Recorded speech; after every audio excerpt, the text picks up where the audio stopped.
Welcome to Rizvi's e-learning channel. Hello students, good morning to all of you. कैसे हैं आप सब लोग? तो इसके पहले लेक्चर में हमने जो भी डिस्कस किया था वो आप लोग को अच्छे से समझ में आ गई थी, इसमें कोई दिक्कत तो नहीं हुई थी। तो अब आगे के लेक्चर में आज हम डिस्कस करने वाले हैं स्ट्रेस के बारे में, जो कि इसके पहले लेक्चर में हमने थोड़ा सा देख लेते हैं कल वाला कि कल में हमने क्या डिस्कस किया था। तो हमने बताया था कल रिजिड बॉडी और डिफॉर्मेशन बॉडीज़ के बारे में, जो कि रिजिड बॉडीज़ जो हमने बताया कि इंजीनियरिंग मैकेनिक्स के अंतर्गत उसमें आप किसी भी बॉडी में अगर हमारा उसको एजम्पशंस मान के चलते हैं कि हमारी बॉडी क्या है, फिक्स है, ठीक है, उसमें कोई मूवमेंट नहीं हो रहा है, तब हम उस पर उसके फोर्सेस का और फोर्सेस के द्वारा उसमें क्या इफेक्ट आ रहा है उस बॉडी में, उसका हम स्टडी करते हैं। और उसके बाद हमने बताया था डिफॉर्मेबल बॉडी के बारे में, जो कि आप स्ट्रेंथ ऑफ मटेरियल्स में पढ़ेंगे, स्टडी करेंगे। उसमें उसकी वजह से किसी भी बॉडी में उस फोर्स की वजह से जब उसमें एक्सटर्नल फोर्स लगाएं तो उस फोर्स की वजह से उस बॉडी में क्या इफेक्ट आ रहा है और उसमें टोटल एक्सटर्नल फोर्सेस की कैलकुलेशन कैसे करेंगे, तो इसके बारे में उसमें स्टडी करते हैं। तो आज हम देख लेते हैं थोड़ा सा स्ट्रेस के बारे में। स्ट्रेस हमारा क्या होता है, कैसे क्रिएट होता है किसी भी बॉडी में, क्यों क्रिएट होता है और क्या इफेक्ट होता है उस बॉडी में, तो आज हम ये देखेंगे। ठीक है, तो सबसे पहले अगर हम यहाँ पे देख लेते हैं कि हमारी एक बॉडी है जो कि उसका एक एंड हमने क्या किया है, फिक्स किया हुआ है। ठीक है, इस बॉडी का एक एंड हमने क्या किया है, फिक्स किया है, और दूसरे एंड को हमने क्या किया, फ्री किया है, और उसमें एक एक्सटर्नल फोर्स हमारा P अप्लाई हो रहा है। ठीक है, एक बॉडी हमारी ये है जिसका एक एंड हमारा फिक्स है और दूसरा एंड क्या है, फ्री है। अब उस फ्री एंड पे हमने एक एक्सटर्नल फोर्स अप्लाई किया हुआ है जो कि P है। ठीक है, तो अगर हम देखेंगे तो इस बॉडी को यहाँ पे जब इसको पुल करेंगे तो जाहिर सी बात है यहाँ पे एक अपोजिट डायरेक्शन एक रिएक्शन क्रिएट होगी, रिएक्शन फोर्स आएगा, आएगा कि नहीं आएगा। आप जब एक एंड को हमने फिक्स किया है तो ये क्या काम करेगा, इधर खींचोगे तो ये क्या, उधर मत खींचो, छोड़ो, जाने दो, तो इसकी वजह से इसमें क्या होगा, एक रिएक्शन फोर्स क्रिएट होगा इस बॉडी में। तो अगर हम यहाँ पे देख लेते हैं फ्री बॉडी डायग्राम, एक छोटा सा हम एक फ्री बॉडी डायग्राम इसका ड्रा करते हैं। तो हमने एक इसका फ्री बॉडी डायग्राम ड्रा कर दिया है। ये हमारा एक्सटर्नल फोर्स था, ये हमारा फ्री बॉडी डायग्राम है इस बॉडी का। तो जाहिर सी बात है उसमें जो एक्सटर्नल फोर्स था उस वजह से इसमें एक रिएक्शन फोर्स आएगा जो कि हमारा ये हो जाएगा उसमें रिएक्शन फोर्स। ओके, अब एक्चुअली में इसमें जो हमारा होगा summation F x equal to में क्या होगा, 0 होगा, होगा कि नहीं होगा। तो यहाँ पे हम देख लेते हैं तो हमारा P इक्वल टू क्या हो जाएगा, 0, क्योंकि इस डायरेक्शन में हमारा जो यहाँ पे फिक्स है तो यहाँ पे फोर्स क्या होगा, 0 फोर्स होगा। तो वही चीज़ हमने बताया, summation F x equal to total net force हमारा क्या हो जाएगा, 0 हो जाएगा। तो P इक्वल टू क्या हो जाएगा, 0। तो एक्चुअली में यहाँ पे हमारा P आ जाएगा, टोटल फोर्स हमारी P आ जाएगी इधर भी, तो जो इसका रिएक्शन फोर्स हमारा P आ गया। तो अगर हम यहाँ पे देखते हैं कि इस बॉडी में अगर हम खींच रहे हैं इसको, एक फोर्स हमारा इस बॉडी में इधर लग रहा है, दूसरा फोर्स हमारा इस साइड लग रहा है, तो इस वजह से इस बॉडी में हमारा इसके अंदर कुछ ना कुछ फोर्स क्रिएट होगा। अब इस बॉडी में कैसे क्या क्रिएट होगा फोर्स, कैसे किस कहाँ पे दिखाई, वो तो दिख नहीं रहा, लेकिन हम देखते हैं कि इस बॉडी में कुछ ना कुछ फोर्स क्रिएट होगा। अब वो कैसे आपको पता चलेगा कि फोर्स क्रिएट हो रहा है, तब जब फोर्स क्रिएट होगा तो उस वजह से इस बॉडी में क्या होगा, इलांगेशन क्रिएट हो जाएगा। मीन्स कि इस बॉडी में क्या हो जाएगा, इलांगेशन क्रिएट हो जाएगा। ये बॉडी हमारी उसकी लेंथ में इंक्रीज हो जाएगी, उसकी लेंथ क्या होगी, इंक्रीज हो जाएगी। अब वो लेंथ इंक्रीज होगी तो क्यों होगी, क्योंकि उसके अंदर हमने क्या किया, उसमें एक्सटर्नल फोर्स अप्लाई किया था। उस एक्सटर्नल फोर्स की वजह से उस बॉडी में इंटरनल फोर्स क्रिएट हुआ, जिस वजह से उसके जो सॉलिड बॉडी थी उसके जो मॉलिक्यूल्स थे उसके अंदर वो एक दूसरे में अपोजिट डायरेक्शन में फोर्स लगाना शुरू कर दिया। तो क्या हुआ, उस वजह से बॉडी में चेंजेस आ गया। तो अगर हम देखते हैं कि इस बॉडी में हमने फोर्स लगाया इधर, तो इसके अपोजिट डायरेक्शन में एक रिएक्शन फोर्स आया, तो इस बॉडी को अगर हम बीच से कट करते हैं, ठीक है, इस बॉडी को अगर हम बीच से कट कर दें तो जाहिर सी बात है हम देखेंगे तो हमने क्या किया, इस बॉडी को कट कर दिया है।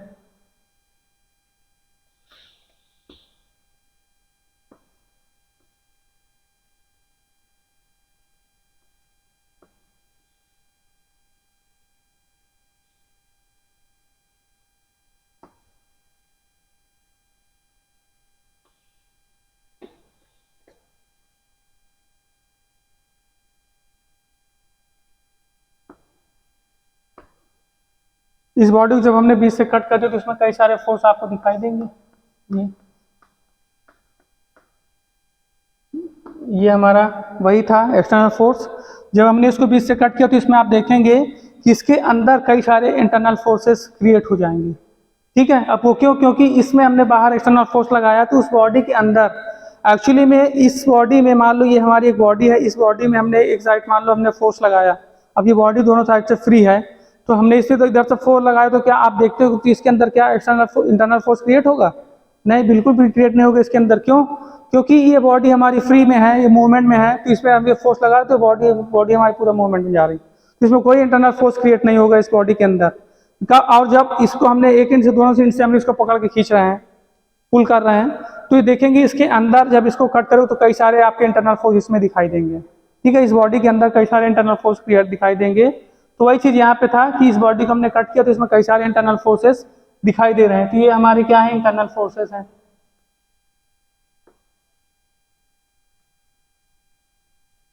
ठीक है, तो इंटरनल फोर्सेस एक एग्जांपल और हम देख लेते हैं। तो एक बॉडी हमारी मान लो कि ये है,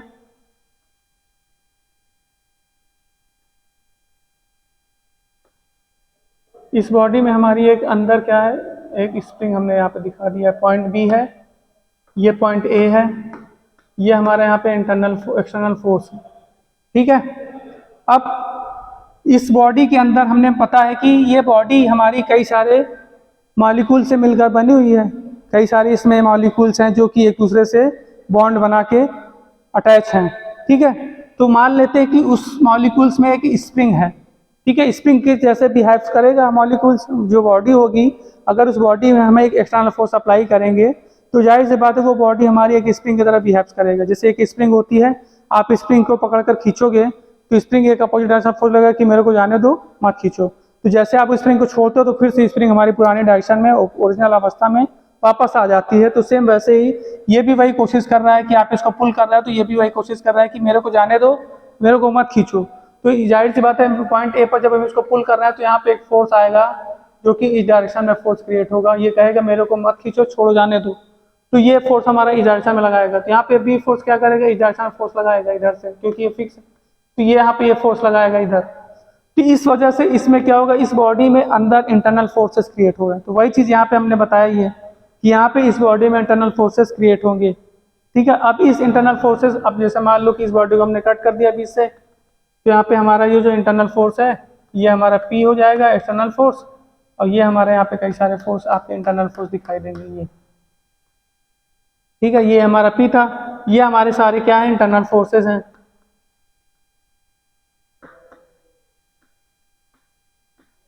ठीक है, तो इंटरनल फोर्सेस यहाँ पे टोटल नेट फोर्स क्या होगा? वो हमारा क्या हो जाएगा? पी हो जाएगा। ठीक है, टोटल नेट फोर्स हमारा यहाँ पे टोटल फोर्स क्या हो जाएगा? पी, क्योंकि ये हमारा पी है तो यहाँ पे हमारा टोटल नेट फोर्स क्या हो जाएगा? पी हो जाएगा, क्योंकि यहाँ पे हमारा एक इंडेक्स फिक्स था तो इस वजह से इसमें रिएक्शन फोर्स लग रहा है, तो जिस वजह से हमारा F x equal to 0 summation में, तो पी इक्वल टू क्या हो जाएगा? 0 हो जाएगा टोटल नेट फोर्स हमारा पे। तो यहाँ पे हमारा पी आ जाएगा। जब ये 0 हो जाएगा, पी इक्वल टू क्या होगा? 0, क्योंकि यहाँ पे ये फिक्स है तो इसमें कोई मोमेंट नहीं हो रहा, मीन्स कि यहाँ पे पी इक्वल टू क्या? 0, तो हमारा यहाँ पे ये नेट फोर्स हमारा क्या हो जाएगा? पी। तो यहाँ पे हमारा ये वही चीज ये है कि अब यहाँ पे जैसे हमने उसको कट किया तो ये हमारा कई सारे इसमें आप देखोगे तो इसमें आपको ये इधर फोर्स दिखाई देंगे, ये स्प्रिंग, ये आप ये मॉलिक्यूल्स, ये इसमें फोर्स दिखाई दे जो कि इसको रजिस्ट कर रहा है डिफॉर्मेशन को। ठीक है, जब उसमें एक्सटर्नल फोर्स लगा रहे हैं तो उसके अंदर जो मॉलिक्यूल्स है वो क्या काम कर रहे हैं कि डिफॉर्मेशन को रजिस्ट कर रहे हैं। उनके बीच एक जंग चल रही है कि आप मेरे को मत खींचो, छोड़ो, जाने दो। ठीक है, तो वही चीज यहाँ पे है कि ये अपोजिट डायरेक्शन में एक फोर्स लगा रहा है जिसको हम बोलते हैं क्या? Internal forces. ठीक है, तो ये था हमारा। अब हम देख लें थोड़ा सा इसकी डिफिनेशन क्या होगी। तो जाहिर सी बात है अगर हम यहाँ पे डिफिनेशन की बात करते हैं तो सबसे पहले यहाँ पे हम देखेंगे कि जो इंटरनल फोर्स है, इंटरनल फोर्स के बारे में अगर हम देखेंगे, internal forces are develop to the resist the deformation. अब यहाँ पे इंटरनल आगे हम लिख सकते हैं चाहे तो इसकी डिफिनेशन में, internal forces are developed to resist deformation.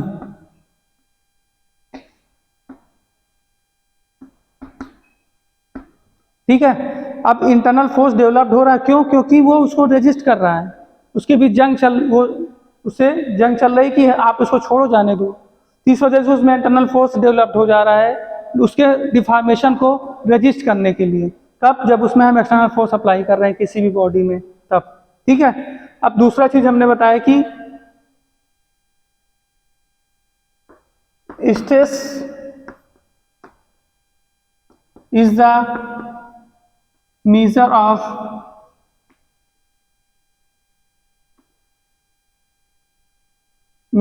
internal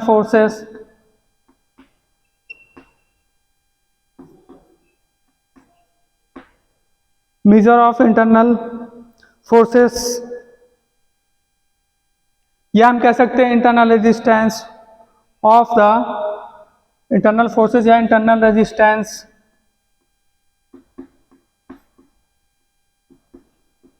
of the body against external force।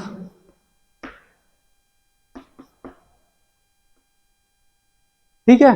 तो अगर हम देखें यहाँ पे स्ट्रेस होता क्या, अब स्ट्रेस हम ये भी कह सकते हैं कि जो इंटरनल फोर्सेस है उसका पता लगाने के लिए हम यहाँ पे स्ट्रेस को डिफाइन कर सकते हैं। मीन्स कि स्ट्रेस का काम क्या है? स्ट्रेस का काम यह है कि किसी भी बॉडी में कितना इंटरनल फोर्स क्रिएट हो रहा है, किस पॉइंट पर इंटरनल फोर्स और कितना इंटरनल फोर्स क्रिएट हो रहा है उसको मेजर करने की एक यूनिट है। मीन्स कि एक, ठीक है, stress is the measure of internal resistance of the body against the external force. Means कि इस एक्सटर्नल फोर्स की वजह से उस बॉडी में कितना इंटरनल फोर्स क्रिएट हो रहा है उसको हम क्या करते हैं? मेजर करता है। स्ट्रेस कौन मेजर करता है? स्ट्रेस मेजर करता है कि इस बॉडी में कितना इंटरनल फोर्स क्रिएट हो रहा है। ठीक है। तो आप आगे अब हम बात करते हैं कि इसकी डिफिनीशन। तो डिफिनीशन की अगर हम बात करें यहाँ पे, डिफिनीशन की अगर बात करते हैं यहाँ पे, तो अगर हम यहाँ पे बात कर ले डिफिनीशन की, तो स्ट्रेस की जो definition, stress is defined as stress is defined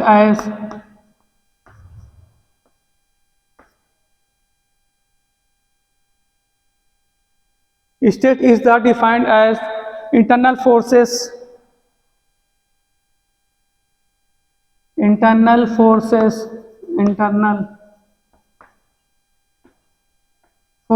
per unit area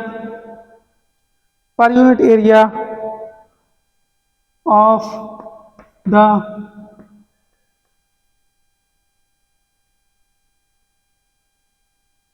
the body at any given point। Okay. तो हमने इसकी वजह से यहाँ पे जो इक्वेशन बन के आ रही है स्ट्रेस की, stress is the defined as the internal forces per unit area of the body at any given point या गिवन प्लेन। ठीक है। Given at any point, at any given point. ठीक है। यहाँ पे प्लेन कर दो, at a given plane.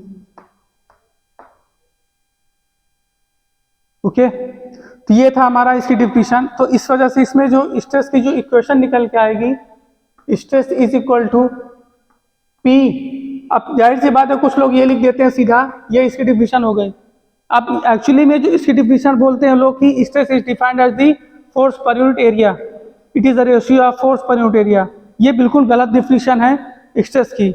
Stress को डिफाइन कैसे करेंगे? Stress is the defined as the internal forces per unit area of the body at a given plane. ठीक है। किसी भी दिए गए प्लेन पर, किसी भी पॉइंट पर जो उसके एरिया पर जितने भी इंटरनल फोर्सेस क्रिएट हो रहे हैं वो हमारा क्या होगा? स्ट्रेस होगा। तो यहाँ पे ये हमारा पी क्या है? जाहिर सी बात है यहाँ पे एक इंटरनल फोर्स है। हमेशा यह ध्यान देना है कि पी हमारे यहाँ पे क्या है? एक्सटर्नल फोर्स नहीं बल्कि वो इंटरनल फोर्स है। तो यहाँ पे एक ये रिएक्शन निकल के आ जाएगी, stress equal to P internal force upon में एरिया।